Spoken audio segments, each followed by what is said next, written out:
ومن أحسن قولا ممن دعا إلى الله وعمل صالحا وقال إنني من المسلمين. بسم الله الرحمن الرحيم الحمد لله رب العالمين والصلاة والسلام على سيد المرسلين نبينا محمد وعلى آله وصحبه أجمعين أما بعد السلام عليكم ورحمة الله وبركاته। সম্মানিত শ্রোতা দর্শক মন্ডলী, যেখান থেকে আমাদের সাথে যুক্ত হয়েছেন, আহলান ওয়া সাহলান ওয়া মারহাবান বিকুম। আল্লাহ রাব্বুল আলামিন আপনাদের আমাদের সার্বিক কল্যাণ দান করুন এবং সমস্ত অনিষ্ট থেকে আল্লাহ হেফাজতে রাখুন।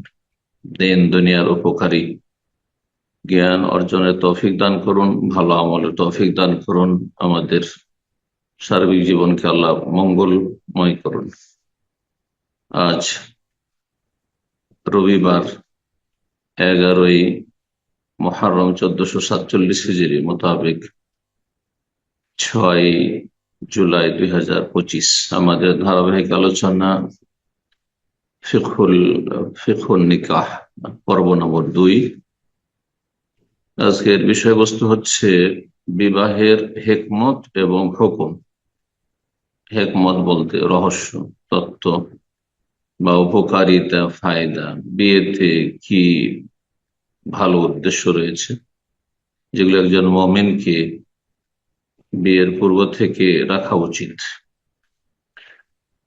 কি কি লাভ রয়েছে তাদের, কি কি সৎ উদ্দেশ্য রয়েছে। আর বিয়ের হুকুম মানে বিধান, সেটি ফরজ না সুন্নাত না জায়েজ নাকি কোন স্তরে রয়েছে। আল্লাহ রাব্বুল আলামিন যেন আমাদেরকে সঠিক কথা জানার এবং মেনে চলার তৌফিক দান করেন। লেখক বলছেন হিকমাতু মাশরুইয়াতি যাওয়াজ, বিবাহকে আল্লাহ রাব্বুল আলামিন শরীয়তে যে প্রণয়ন করেছেন বা তার বিধিবিধান দিয়েছেন তার হিকমত বা তত্ত্ব কি। 1 নম্বর যে বিষয়টি সেটি হচ্ছে বিবাহের মাধ্যমে এমন একটি ভালো পরিবেশ তৈরি হয় যার মাধ্যমে একটি পরিবার গঠন হয়, পরিবারের সুসম্পর্ক হয় এবং নর নারী নিজেকে পাপ মুক্ত রাখতে পারে, হারাম থেকে বাঁচিয়ে রাখতে পারে। এর সাথে এতে রয়েছে মানসিক শারীরিক শান্তি। এই জন্য যে এর মাধ্যমে সম্প্রীতি, ভালোবাসা এবং দাম্পত্য জীবনে খুশি আনন্দ ফুটে ওঠে। মানুষের জীবনে যখন খুশি আনন্দ থাকে, সম্প্রীতি ভালোবাসা থাকে, একে অপরকে ভালোবাসে, কোনো তিক্ততা থাকে না, তখনই মানুষ শান্তি পায়। এই উদ্দেশ্যগুলি রয়েছে। বিবাহ সন্তান সন্ততি গ্রহণের ক্ষেত্রে 2 নম্বর বলছি, ছেলে মেয়ে নেওয়ার ক্ষেত্রে বা প্রজন্ম বাড়ানোর ক্ষেত্রে বিবাহ হচ্ছে সবচেয়ে উত্তম পন্থা, উত্তম এবং উৎকৃষ্ট পবিত্র পন্থা। বিবাহ বহির্ভূত প্রজন্ম বাড়ানো, এতে বহুমুখী অশান্তি রয়েছে এবং তাতে কোন রকমের পারিবারিক পরিচয় থাকে না। এতে যেমন প্রজন্ম বৃদ্ধি হয়ে থাকে, তেমনি বংশের সুরক্ষা হয়ে থাকে। বৈবাহিক সম্পর্কের মাধ্যমে বংশ সুরক্ষিত থাকে, যে এরা হচ্ছে আমাদের বংশের। পক্ষান্তরে বিবাহ বহির্ভূত সম্পর্ক যদি থাকে, তাহলে কার কার সাথে মিলন হয়েছে, কিভাবে বংশ পরিচয় থাকবে। এই বংশের সুরক্ষা, বংশীয় পরিচয়ের সুরক্ষার মাধ্যমে একে অপরের সাথে পরিচিতি ঘটে থাকে এবং একটা রক্তের টান রয়েছে, সম্পর্ক রয়েছে, আর একে অপরের সহযোগিতার মন মানসিকতা রয়েছে, সম্প্রীতি রয়েছে, এগুলি শক্তিশালী হয়। 3 নম্বর, বিবাহ শাদীর মাধ্যমে মানুষের শারীরিক যে চাহিদা, পুরুষ হোক আর নারী হোক, শারীরিক চাহিদা রয়েছে, যৌন ক্ষুধা রয়েছে, তার উত্তম পন্থায় নিবৃত্তি হয় বা উত্তম পন্থায় সেটা পূরণ করা সম্ভব হয়। যেমন শারীরিক মানসিক প্রয়োজন তাতে পূরণ হইল, তার সাথে সাথে বহুমুখী যে মারাত্মক ধ্বংসাত্মক ব্যাধিগুলি রয়েছে হারাম সম্পর্কে, অবৈধ সম্পর্কে, সেগুলি থেকে মানুষ সুরক্ষিত থাকে। বিবাহের মাধ্যমে 4 নম্বর উদ্দেশ্য, বিবাহের মাধ্যমে একটি ভালো পরিবার গঠন করা সম্ভব। একটি পরিবার সমাজের একটি ভিত্তি, সমাজের একটি বীজ, যেমন গাছের একটি বীজ থাকে, বীজ তেমনি বীজের মতো কয়েকটি সুন্দর পরিবার দিয়ে একটি সুন্দর সমাজ গঠিত হয়।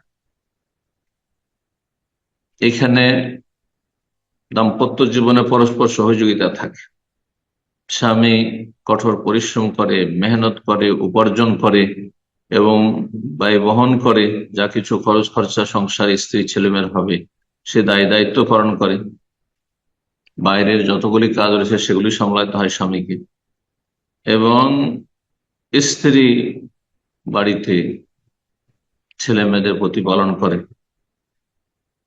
ঘরকে সুন্দরভাবে সুসজ্জিত করে এবং মানুষের যে জীবন উপকরণ রয়েছে, যেসব প্রয়োজন রয়েছে জীবনযাপনের জন্য ঘরে, সেগুলিকে সুন্দরভাবে পরিচালিত করে। এর মাধ্যমে সমাজ এবং পরিবার সুষ্ঠুভাবে পরিচালিত হয়।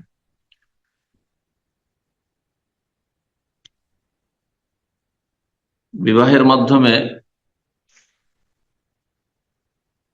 বাপ মা হওয়ার মানুষের মধ্যে একটা অনুপ্রেরণা রয়েছে, আগ্রহ রয়েছে। বড় হলে একজন ছেলে পুরুষ বাবা হতে চায়, একজন মেয়ে মা হতে চায়।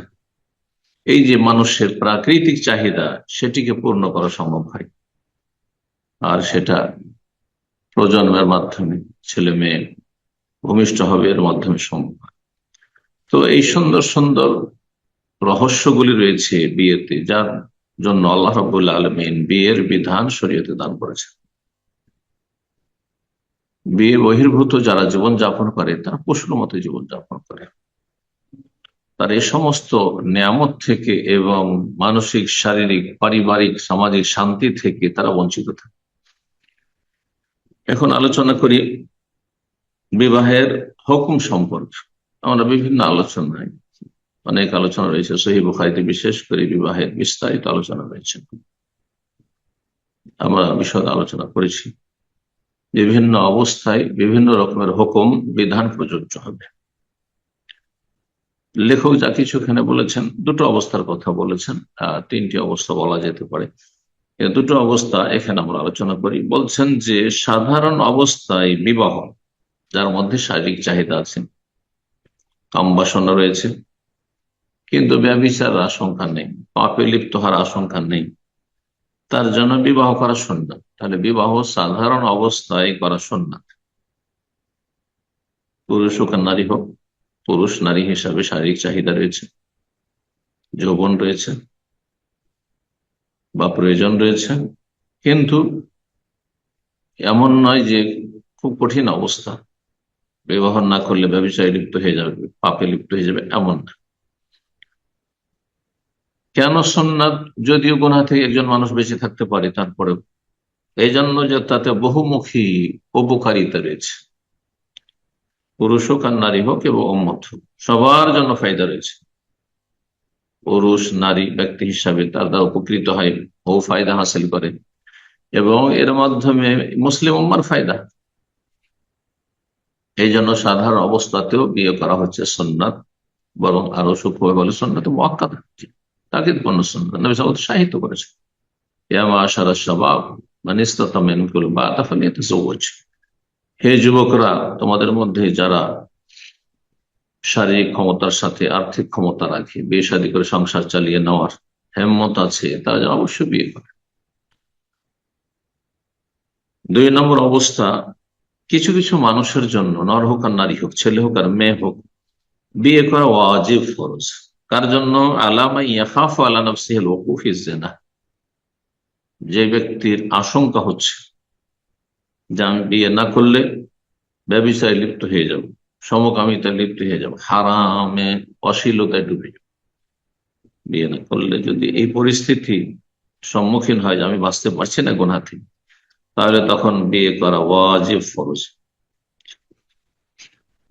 বিয়ের সময় নর হোক আর নারী হোক সৎ নিয়ত রাখবে। ইন্নামাল আমাল বিন্নিয়াত, মানুষের আমল নির্ভর করে নিয়তের উপর। নিয়ত যত ভালো হবে তত বেশি বরকতপূর্ণ হবে জীবন।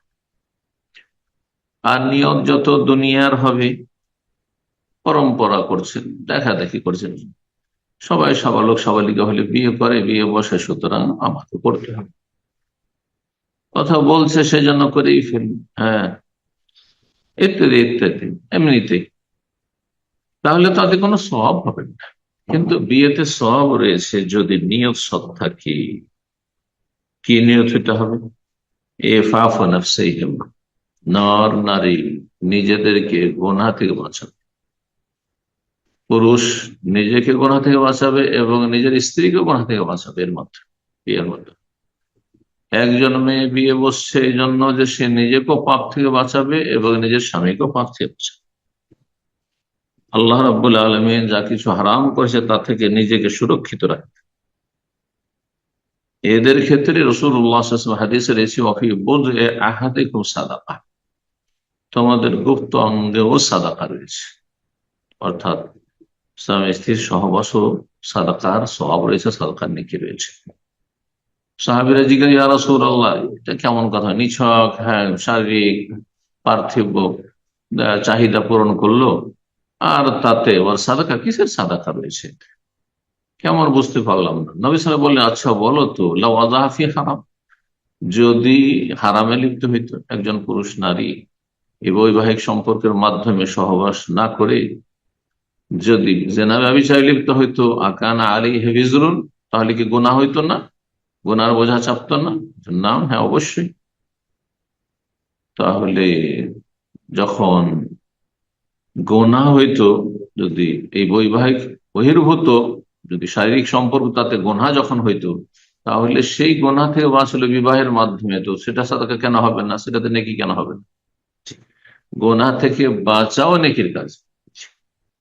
এই জন্য একটি কথা ওলামায়ে কেরাম বলেছেন, আমি একাধিকবার বলেছি, ইবাদত 2 রকম, আল্লাহ সন্তুষ্টিমূলক কাজ 2 রকম। একটা হচ্ছে ইতিবাচক কিছু কাজ করার মাধ্যমে, কিছু কথা বলার মাধ্যমে আল্লাহ সন্তুষ্টি লাভ করার নেকির আশা রাখে।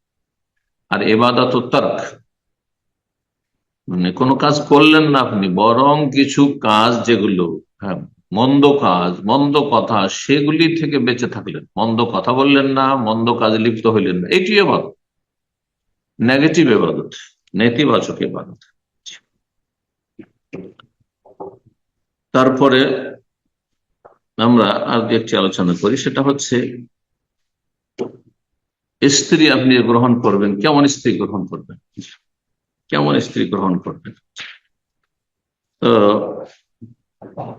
সুন্নাত হচ্ছে, একজন মানুষ, পুরুষ যখন বিয়ে করবে তখন দেখবে যে এমন আমি পরিবারে বিয়ে করব, এমন এমন বংশ দেখে বিয়ে করব যে বংশে ছেলে মেয়ের সংখ্যা বেশি, যে যে বংশের মেয়েরা, মহিলারা স্বামীকে ভালোবাসে, স্বামীর শ্রদ্ধা করে, স্বামীর মূল্যায়ন করে।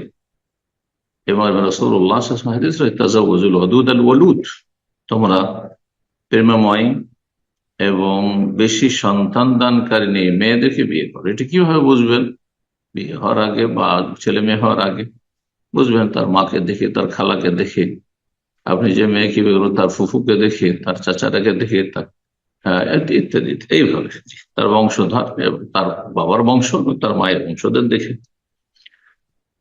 এবং দিনদার মেয়েকে বিয়ে করবে, দিনকে প্রাধান্য দেবে, সত্যি মেয়ে বিয়ে করবে, বেহায়া বেপর্দা বেদিন মেয়েকে বিয়ে করবেন না, যার সালাতে ঠিক নেই, যার আকীদা ঠিক নেই, যার পর্দা নেই, যার দিনের কোনো জ্ঞান নেই, এরকম মেয়েকে বিয়ে করবেন না। রাসূলুল্লাহ সাল্লাল্লাহু আলাইহি ওয়াসাল্লাম ফাজফার বিযাতিদ দ্বীন।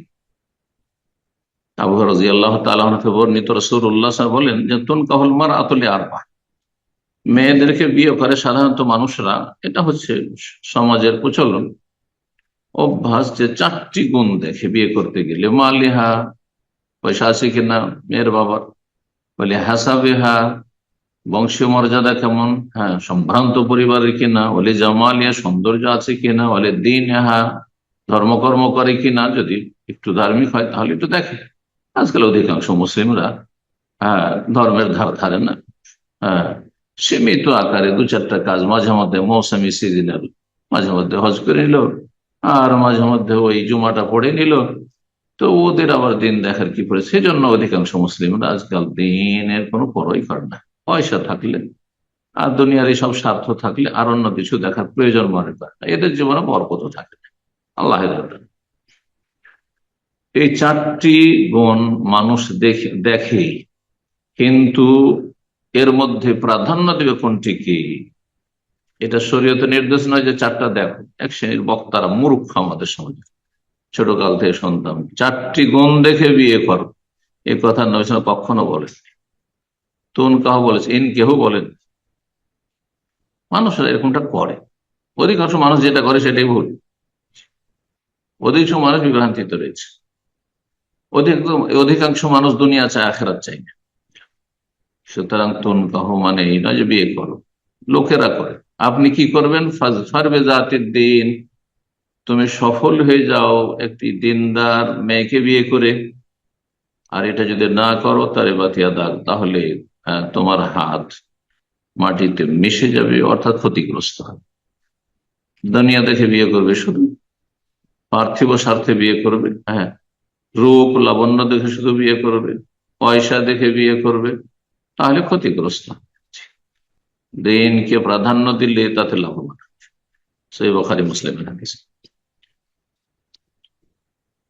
ছেলে নির্বাচনের ক্ষেত্রে, পাত্র নির্বাচনের ক্ষেত্রে রাসূলুল্লাহ সাল্লাল্লাহু আলাইহি ওয়াসাল্লাম হাদিস রয়েছে সুনান কিতাবাদিতে, ইযা খাতাবা ইলাইকুম মান তারদাউনা দীনাহু ওয়া খুলুকাহু ফাযাওবিজু, যখন তোমাদের কাছে প্রস্তাব নিয়ে আসবে এমন কোন ব্যক্তি যার দিন এবং চরিত্র পছন্দ, দিনদার ছেলে এবং তার সাথে আখলাক চরিত্র, তাহলে বোঝা গেল যদিও আখলাক চরিত্র মানুষের দিনেরই একটা গুরুত্বপূর্ণ অংশ, কিন্তু অনেক সময় আমরা সীমিত আকারে বুঝি যে সহি আকীদা হলে আর একটু মুসল্লি হলে, দাড়ি টুপি থাকলেই, আর যদি একটু ইসলামী প্রতিষ্ঠানের সাথে জড়িত থাকে, ইসলামের কাজকর্মের সাথে জড়িত থাকে, দিনের দাওয়াতের সাথে জড়িত আছে, তাহলে ধার্মিক মনে করি। মসজিদে অবস্থান করছে, প্রায় সময় দেখা যায় মসজিদেই থাকে, এতেই ভালো মনে করি। কিন্তু অনেক এরকমই আছে যারা আকীদায় ভালো, ইবাদতে ভালো, কিন্তু আখলাক চরিত্র ভালো না।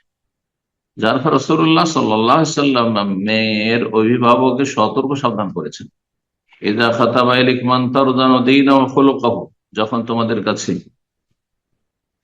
এমন কোন পাত্র, এমন কোন ছেলে এসে বা তার পরিবার পেগাম দেবে, প্রস্তাব দেবে বিয়ের, যার দিন পছন্দনীয়, ওয়া খুলুকাহু তার চরিত্র পছন্দনীয়, চরিত্রটাও দেখে, আখলাক চরিত্র কেমন, তাহলে তার বন্ধু মহল কেমন আছে, ভালো না অসৎ, তার আশেপাশে তার সাথে যারা চলাফেরা করে তারা কি ধরনের চরিত্রের, এবং তার রিপোর্ট কেমন, তার গ্রামের লোকদের সাথে, পাড়া প্রতিবেশীর সাথে, তার আত্মীয় স্বজনদের সাথে, এগুলোর মাধ্যমে চেনা যায়। সে কারোর সাথে ব্যবসা বাণিজ্য করছে, তো লেনদেনটা তার কেমন, তাতে সততা আমানত রয়েছে না, সেই ক্ষেত্রে তার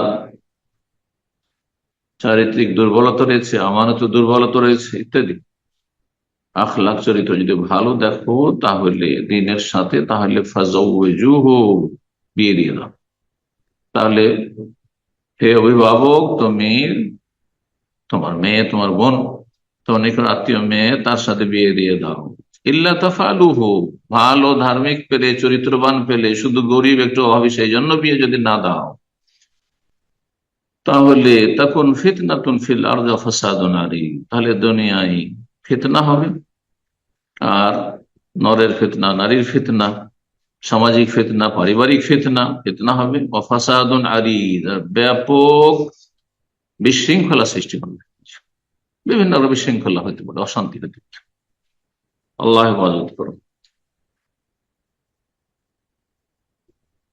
সবচাইতে উৎকৃষ্ট নারী সম্পর্কে একটি হাদিস রয়েছে যে সবচেয়ে ভালো নারী কারা, তখন রাসূলুল্লাহ সাল্লাল্লাহু আলাইহি ওয়াসাল্লাম বলেছেন, এমন স্ত্রী সবচেয়ে ভালো যে স্ত্রীর দিকে স্বামী যদি তাকায় বিয়ের পরে, তাহলে তাকে আনন্দিত করে, দেখলেই খুশি হয়ে যায়, মনে শান্তি। যখন কোনো আদেশ করে তখন আদেশ সে নত করে মেনে নেই, জায়েজ আদেশ করে, নাজায়েজ আদেশ মানবে, হারাম কথা মানবে না কার। কিন্তু কোন বৈধ, কমপক্ষে বৈধ, আর যদি সুন্নত হয়, ওয়াজিব হয়, ইসলামের শরীয়তে করতে হবে কর্তব্য, তাহলে তো তার গুরুত্ব বেড়ে যায়, কারণ সেটি হচ্ছে আল্লাহর আনুগত্য, রাসূলের আনুগত্য আর স্বামীর আনুগত্য। কিন্তু জায়েজ কথাও যদি বলে তাহলে স্বামীর আনুগত্য করবে। এই নয় আজকাল এই সোশ্যাল মিডিয়ার ফিতনার যুগে, মোবাইলের ফিতনার যুগে, পাশ্চাত্য সভ্যতার ফিতনার যুগে স্বামী বলছে যে একটু পানি দেওয়া, বলছে ওই যে ওইখানে রাখা আছে খেয়ে, এরা বদ চরিত্র মহিলা। ও তথিও হয়ে যায় আমার আহা, কোন আদেশ করলে আদেশটা মেনে নেবে। ওয়ালা তুখালিফু ফি নাফসিহা মা আলাইহা, বলছে বাজারে যেও না, যাবে না, এই কাজটা করিও না, করবে না, এটা করো, করবে, এতরাজ করবে না, এটা কেন করবে, এটা করি, যুক্তি দাঁড় করবে। তবে পরামর্শ দিতে পারে, পরামর্শ দেওয়া ভিন্ন বিষয়।